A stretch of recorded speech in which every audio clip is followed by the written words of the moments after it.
When your only daughter gets married, you expect a phone call, a seat at the table, maybe even one slow dance with her before she steps into her new life. I got none of that. Just a cold reply from my son-in-law, "We got married yesterday." It was July 15th, a Sunday afternoon in Richmond, Virginia. The air was thick, cicadas buzzing in the oak outside the kitchen window. I'd called to ask when I should book the hall, the same one where her mother and I exchanged vows. Instead, silence, and then those 4 words. Before we continue, please subscribe to the channel and tell us where you're listening from. The silence cut deeper than the words. Because I waited. I waited for her voice. My daughter. My only child. But she never came on the line. Only him. That smug tone, like he wanted to be the one to twist the knife. I sat at the kitchen table, staring at the empty chair where my wife used to sip her morning tea. She'd been gone 5 years, and I'd raised our girl alone. Paid her tuition with overtime checks. Sold my Chevy truck to cover books. Even co-signed for the car that carried her to her first job. And now, when the milestone every father waits for finally arrived, I wasn't just left out. I was erased. The betrayal carried weight. Legacy isn't just memory, it's money, sweat, and documents. The house I remodeled with my own hands was meant to be her inheritance. Proof that her mother and I had built something lasting. Now it felt like a pawn in someone else's game. That evening, my neighbor waved over the fence and asked with a smile, "So when's the big day?"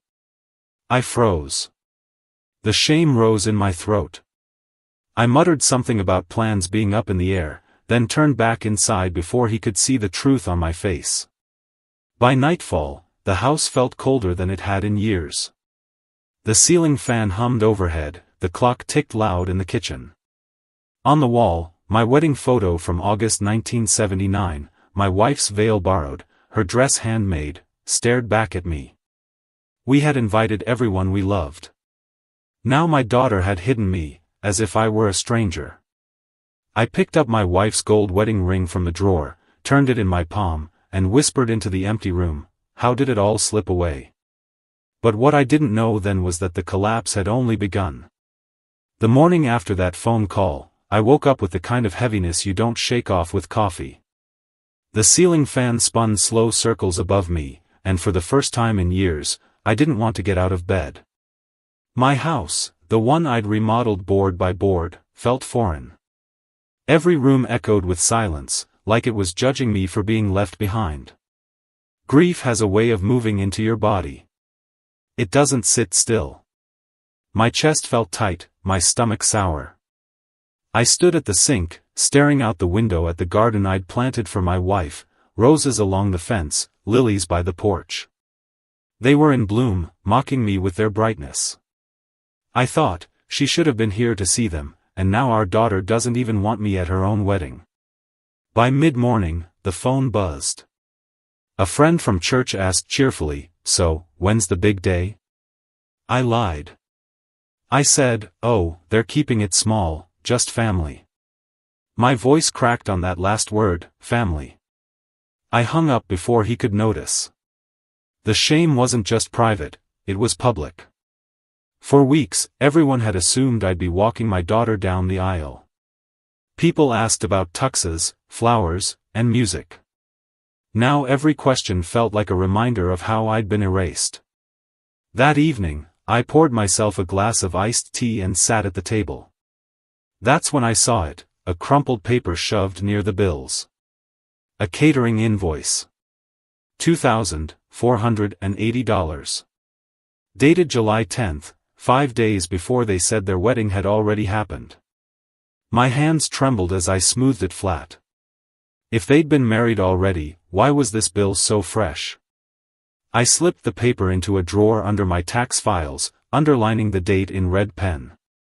That was the first physical proof that something didn't add up. But the collapse didn't stop with paper. Nights became unbearable. I'd sit in my recliner with the television on mute, the flicker of commercials lighting the room while my mind replayed the same reel. her as a child in pigtails, riding her bike down Broad Street, her in high school, asking me to quiz her on chemistry, her in a white dress at prom, laughing. All those milestones I'd been present for, and now, the one moment that mattered most, stolen. I stopped eating properly. Bowls of cereal, half a sandwich, maybe a cup of soup. My sister called one night, asked if I'd lost weight. I brushed it off, but she could hear it in my voice. I told myself maybe this was just immaturity, that my daughter was caught up in romance and secrecy. But every time I replayed his voice, the smugness, the arrogance, I felt my grief curdle into suspicion. One night, around midnight, I heard my voicemail ding. It was him. My son-in-law. His voice half-slurred from drink, but clear enough, he doesn't even know half of it. By Christmas, the old man will be history. I sat there frozen. Replay. Replay. Replay. Each time the words cut deeper. I saved that voicemail, backed it up to my old recorder, and hid it in the desk drawer beside the catering bill. The evidence was small, but it was growing. The next day, a Sunday, I drove by their townhouse. No sign of celebration. No cars, no guests. Just blinds drawn and his pickup in the driveway. Something about the stillness chilled me. Weddings, even secret ones, leave traces, photos, flowers, music. There was nothing. Just silence, and the faint sound of a dog barking down the street. By late July, my grief had fully transformed. No longer was I simply a father left out of his daughter's wedding. I was a man staring at the edges of a lie, one that involved money, property, and legacy. And in that silence, I made a vow: if they wanted me erased, I would make damn sure the truth wrote me back in. Grief can flatten a man, but suspicion can raise him back up. By the first week of August, I had moved from tears to questions. My daughter's silence, that catering bill, the voicemail, each one was a puzzle piece sliding into place. On August 2nd, I drove downtown to visit my sister, Ellen. She'd worked as a legal secretary for 30 years and knew paperwork better than most lawyers. I sat across from her desk, the blinds half drawn against the summer sun. I told her everything: the phone call, the bill, the voicemail. She listened without interrupting, her pen tapping the legal pad. Finally, she looked at me and said, "Check the accounts. If he's after the house, he'll leave a trail." So I did. On August 5th, I walked into the bank on Carey Street, the same branch where I'd opened a joint account for my daughter back when she was 16. It was meant for emergencies, college books, car repairs, doctor visits. The teller pulled up the statement, and my stomach dropped. $18,400 withdrawn in July. The pattern was clear: cash pulled in chunks, $3,200 here, $4,600 there, right around the so-called wedding date. I folded the printout and slid it into my folder. Proof number 2. That evening, I called an old friend, Jack. He used to be a cop before working as a private investigator. I told him I needed eyes on my son-in-law. Jack agreed, not out of pity, but loyalty. He'd stood beside me at my wife's funeral, and he knew what it meant to protect a legacy. Within a week, Jack delivered. He slid a manila envelope across my kitchen table. Inside were photos, grainy but clear, of my son-in-law sitting in a bar on Main Street, laughing with 2 men. On the back of one photo, Jack had scrawled the date, August 9th. That night, according to the audio recorder Jack planted near their table, my son-in-law bragged, "Once her old man's name is off the deed, we flip it fast. Easy money." I played that clip over and over, bile rising in my throat. It wasn't just betrayal. It was theft in the making. By mid-August, I had built a drawer of evidence. The catering invoice. The bank statement. The voicemail. Jack's photos. The audio clip. And tucked in the back, my most precious document, my late wife's handwritten will. She'd signed it in 2017, 2 years before she passed. It stated clearly, the house would remain in trust until my death, and no sale could happen without my signature. I held that paper like a shield, whispering her name as I slid it back into the plastic sleeve. But I knew paper alone wasn't enough. I needed allies who could speak in court, people who could testify to his arrogance, his schemes. My sister helped me draft a list, neighbors who'd seen him lurking, the bank teller who could verify withdrawals, and Jack himself. One night, I sat at the dining room table with everything spread out before me. The fan whirred overhead.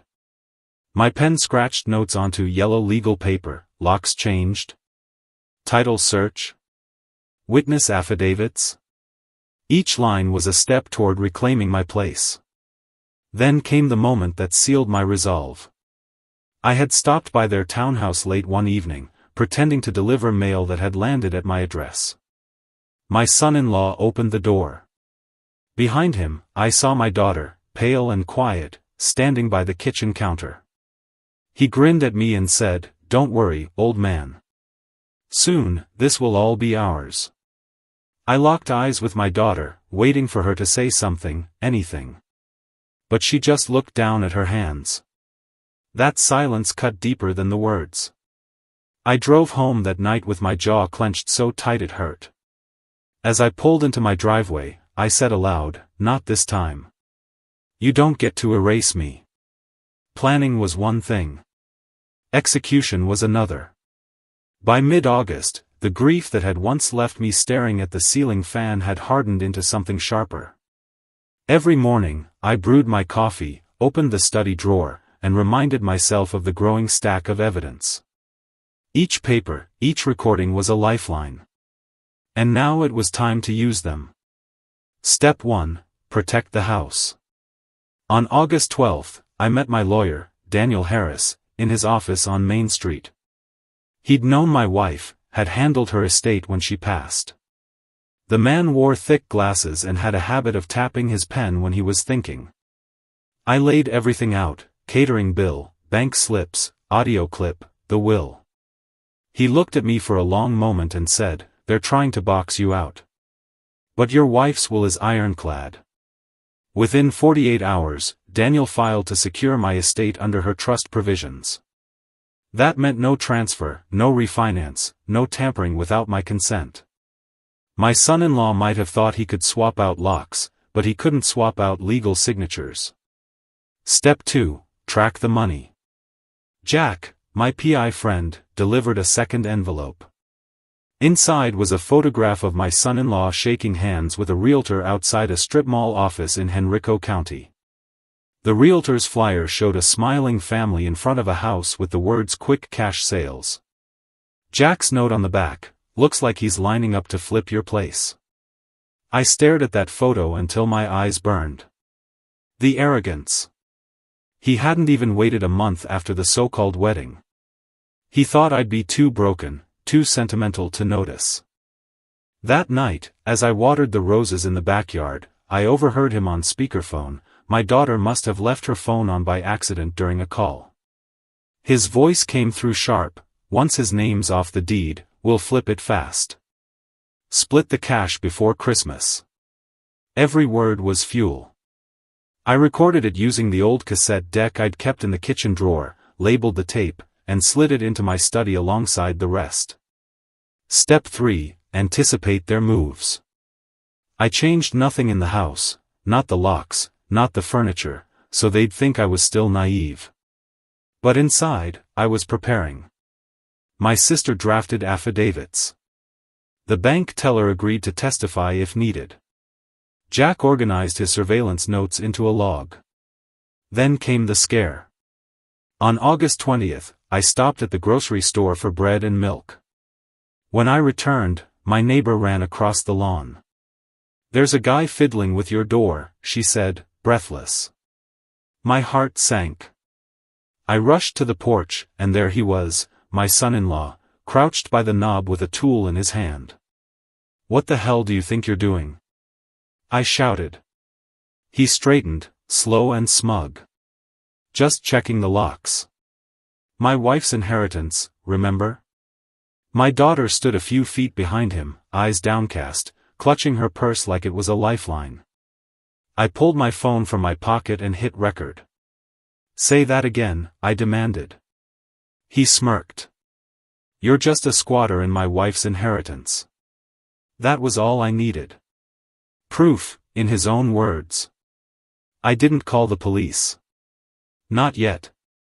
Letting him believe he was in control was part of the plan.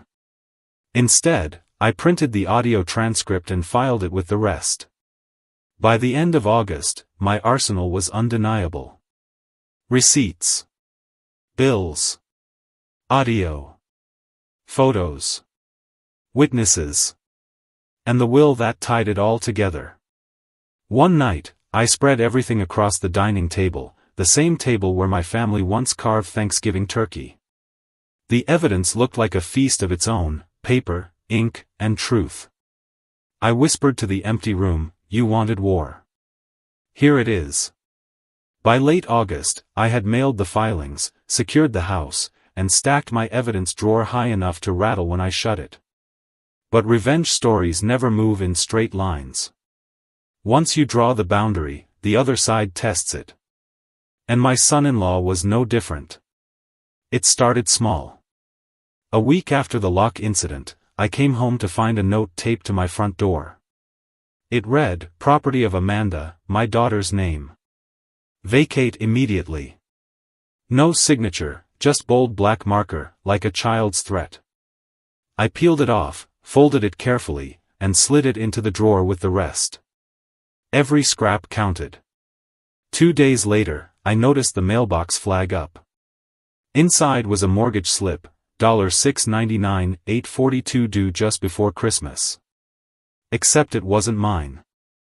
The address was correct, but the account number didn't match. Someone had tried to tie my property to their debt. My lawyer confirmed it was a fraudulent filing attempt.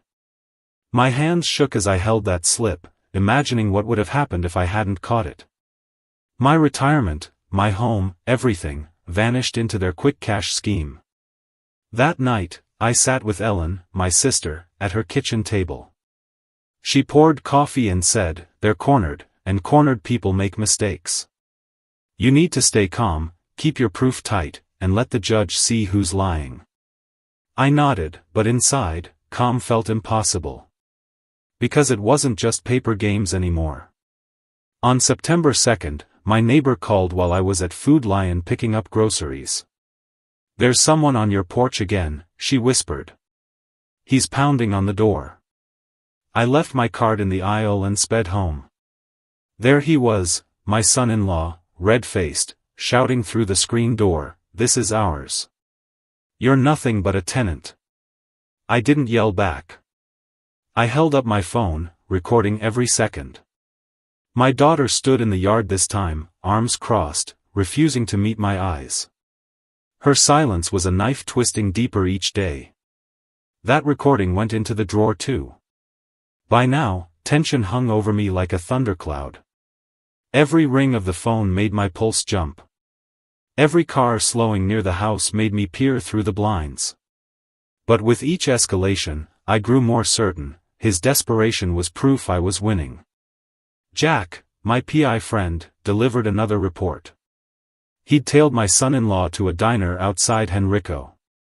Over bacon and eggs, he told another man, we'll have the old man out by September 20th, got everything lined up. Jack's recorder caught it all.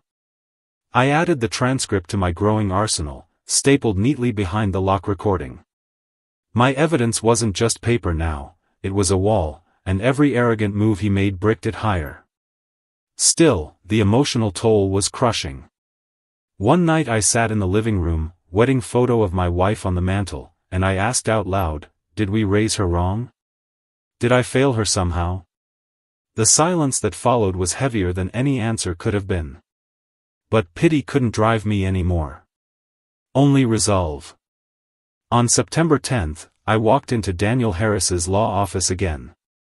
He flipped through the binder Ellen had helped me organize, catering invoice, bank slips, mortgage fraud attempt, audio recordings, neighbor affidavits. When he shut it with a firm clap, he said, "This will hold in court." He wanted a fight, and now he'll get one. We filed for an emergency hearing. Date, September 28, Richmond Circuit Court.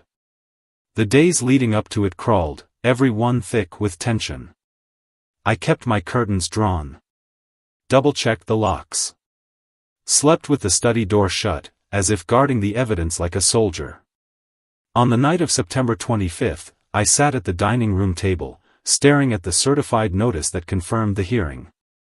My daughter's name was on it too. She was part of this whether she admitted it or not. September 28 arrived like a storm.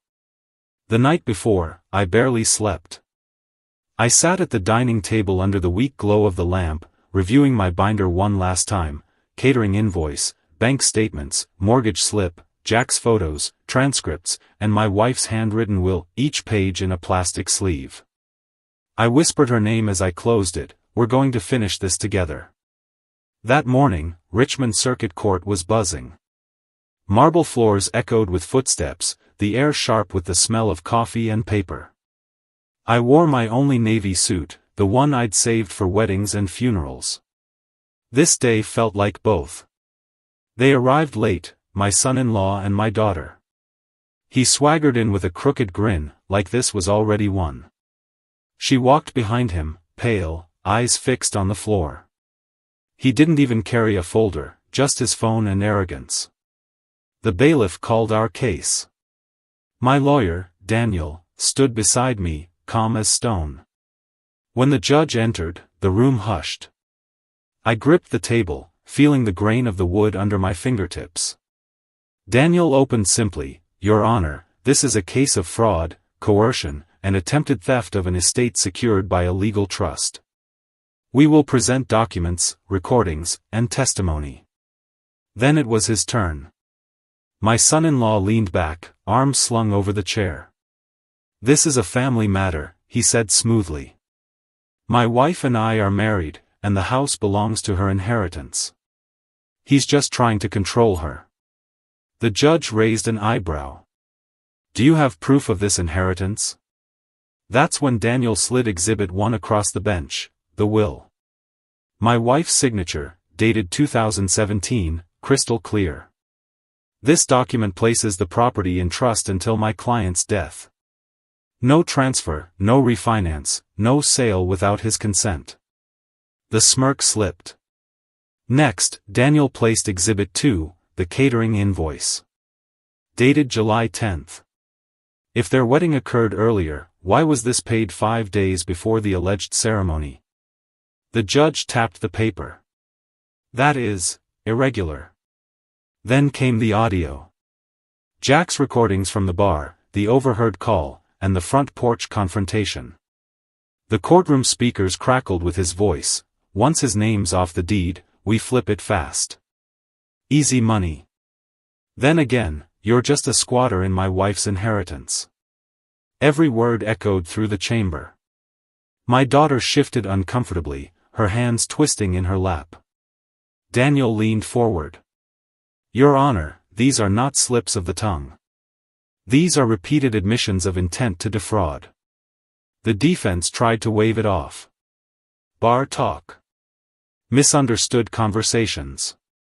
But then Daniel laid down Exhibit 3, the fraudulent mortgage slip, $699,842, with my address. The judge's face hardened. "Explain this," he demanded. My son-in-law stammered. It must be a mistake." But the judge wasn't buying it. He turned to my daughter. "Did you sign any documents regarding this property?" She froze. The silence was louder than any testimony. Finally, she whispered, "No, Your Honor." And that's when Daniel revealed the final blow, the marriage certificate. We'd pulled it through a title search. The judge compared the signature against her driver's license on file. They didn't match. "This looks forged," the judge said flatly. The room gasped. Even the clerk shifted in her seat. My son-in-law's face drained of color. I sat still, my hands folded, heart pounding so hard I could hear it in my ears. This was the moment I had built toward, every sleepless night, every paper filed, every whisper recorded. The man who had erased me was now being erased by his own lies. The judge slammed the gavel. Forgery is a criminal matter. This court will refer it for investigation. As for the property, it remains under the trust. No claim by the defendant stands. My lawyer placed a steady hand on my shoulder. My daughter buried her face in her hands. And my son-in-law, who had once stood on my porch declaring ownership, now sat small, muttering under his breath. Reporters were waiting outside on the steps. Microphones shoved forward, cameras flashing. One asked, "Sir, do you feel vindicated?" I looked past them to the sky, clear blue over Richmond, and said only, "The truth is always louder than lies." The courtroom battle ended with the slam of the gavel, but battles don't stop just because a judge says so. The walk out of Richmond Circuit Court that afternoon felt like stepping from one war into another. Reporters crowded the steps, microphones thrust into my face. "Sir, what happens next? Will you press charges? Do you forgive your daughter?" I ignored them, clutching my binder close to my chest like a shield. I hadn't fought for headlines. I had fought for survival. My daughter trailed behind me, her arms crossed tightly as if she were holding herself together. For a moment, I thought she might come to my side. Instead, she turned and followed him, my now ex-son-in-law, down the marble stairs. They walked in silence, not touching, but still together. That image cut deeper than any courtroom jab. The fallout started fast. By the next morning, my neighbor, Mrs. Grant, knocked on my door. "We saw you on the news," she said softly, handing me a plate of cornbread. "Good for you. Folks need to know you can't bully a man out of his own house." Word spread through the neighborhood. Some offered quiet nods of respect. Others whispered behind fences, wondering how a daughter could let her father be dragged through hell like that. Inside my home, the silence grew heavier. The living room, once filled with my daughter's laughter, now echoed with emptiness.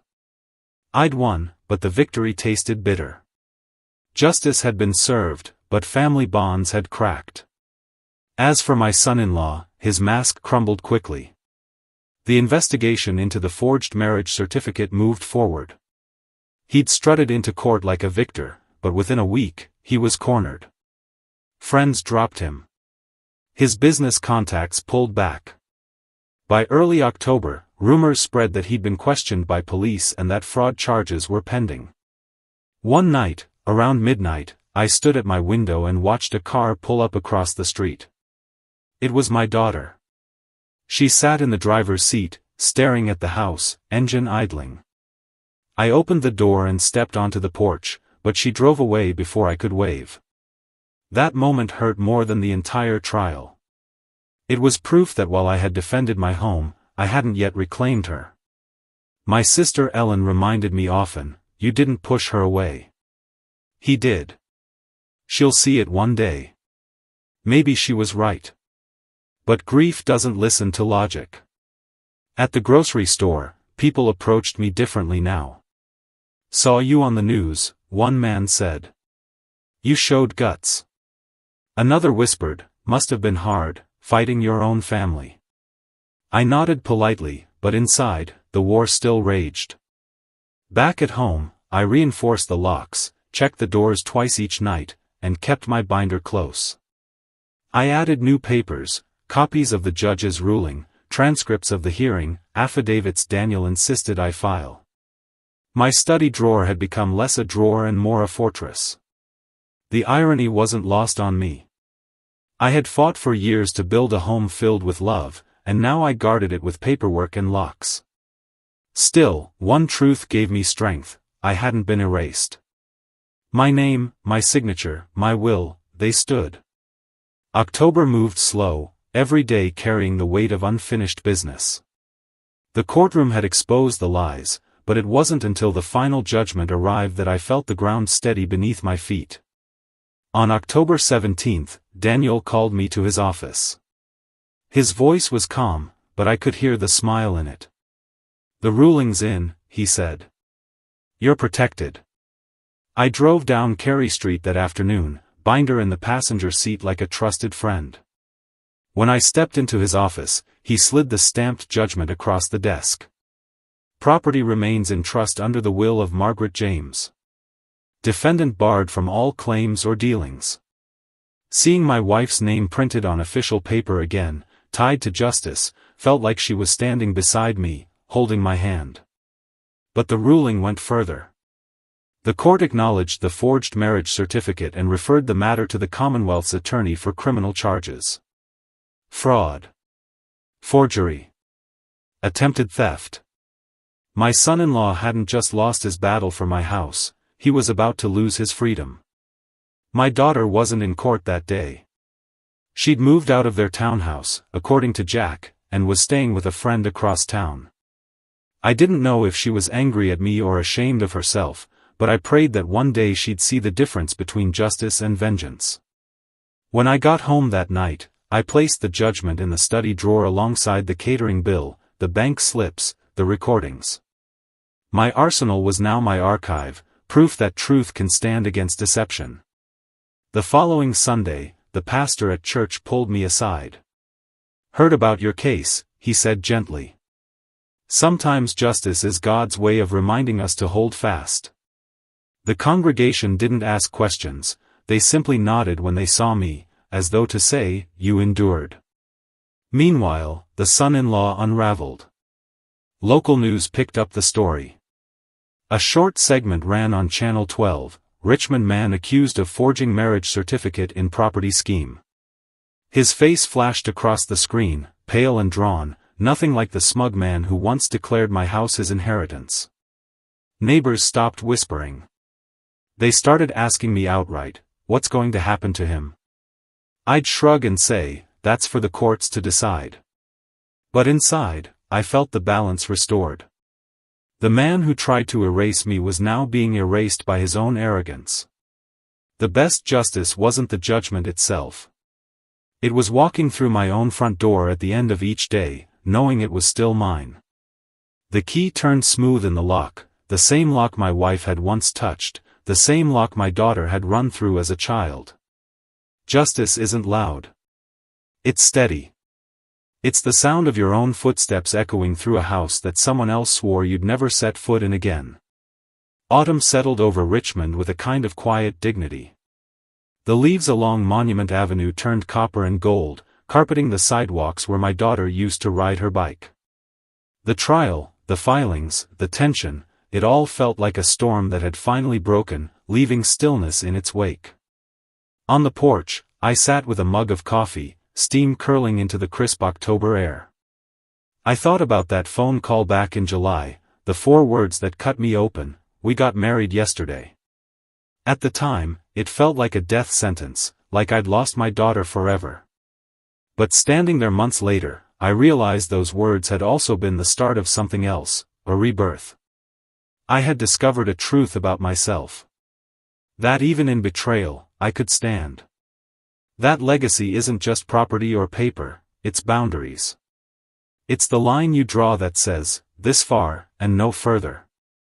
I remembered nights staring at my wife's photo, asking if I'd failed our daughter.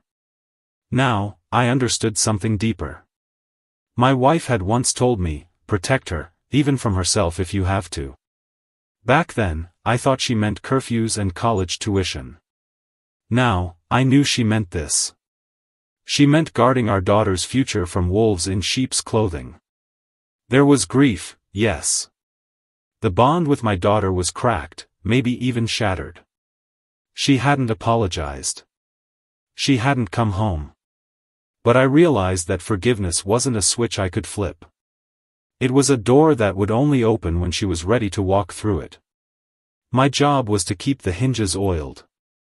I looked around my house, the remodeled kitchen, the study drawer heavy with evidence, the framed judgment on the wall. This house wasn't just wood and brick. It was a ledger of my life. Every nail hammered, every bill paid, every memory shared. And no forged signature, no arrogant voice, no false claim could erase that. One evening, Ellen stopped by with a pie. She sat across from me at the table, the same table where we once sorted affidavits and receipts. She raised her coffee cup and said, "You fought like hell. Your wife would be proud." I nodded, swallowing hard. That was all I needed to hear. Reflection has a way of stripping things down to simple truths. And mine was this: sometimes revenge isn't about ruining the other person. It's about refusing to let them ruin you. As the days shortened and the air grew colder, I found a kind of peace I hadn't known since before that phone call. I began writing a note to attach to my will. It said, "Every heir must respect family ties, or forfeit the inheritance." A final safeguard. Not out of bitterness, but out of love. To remind whoever came after me that legacy isn't free, it's earned.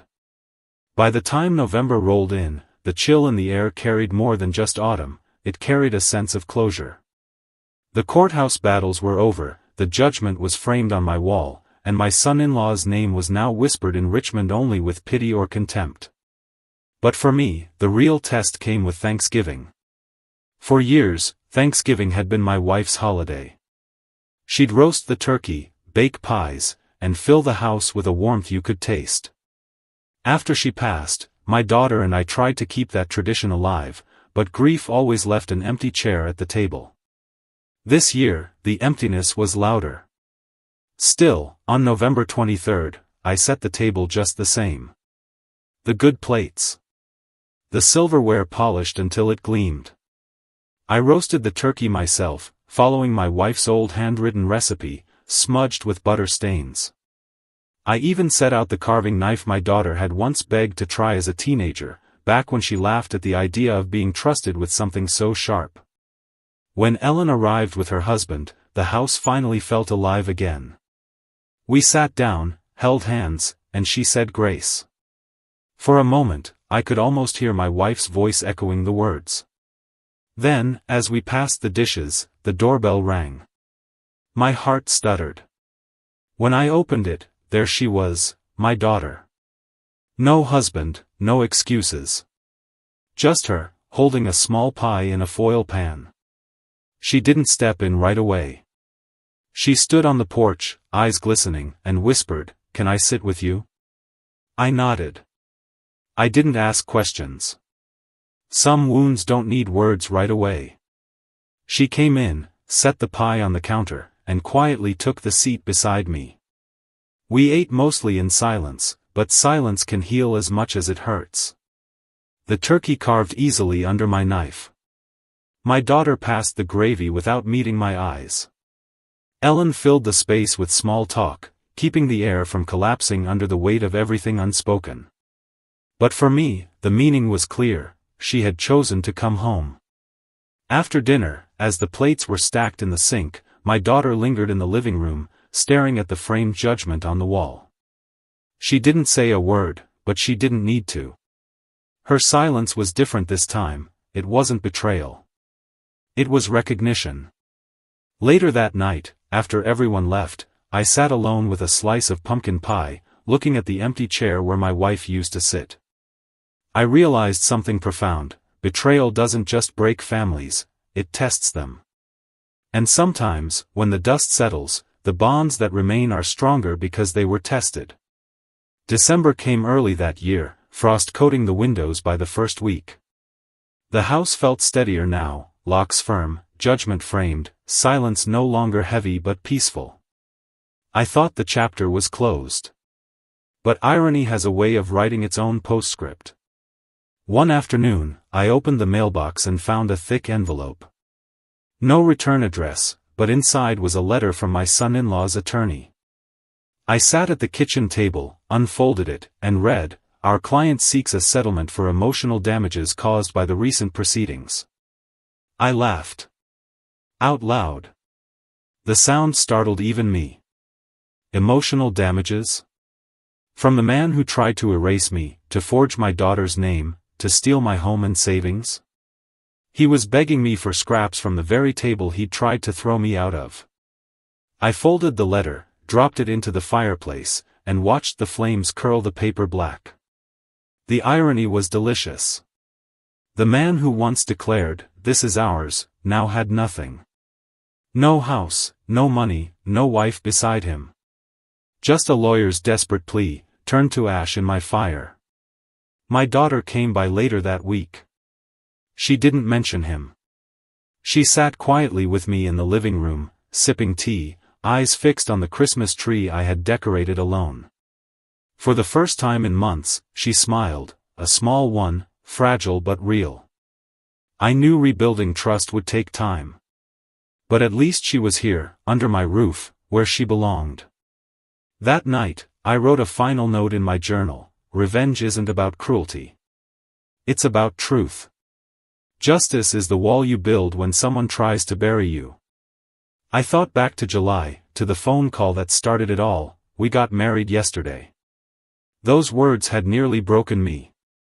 But now, I realized they hadn't ended my story, they had begun my fight. The last irony was this: he thought erasing me would secure his future. Instead, it secured mine. My legacy stood firm, stronger than before. My wife's will held. My house remained mine. And my daughter, though scarred, found her way back to me.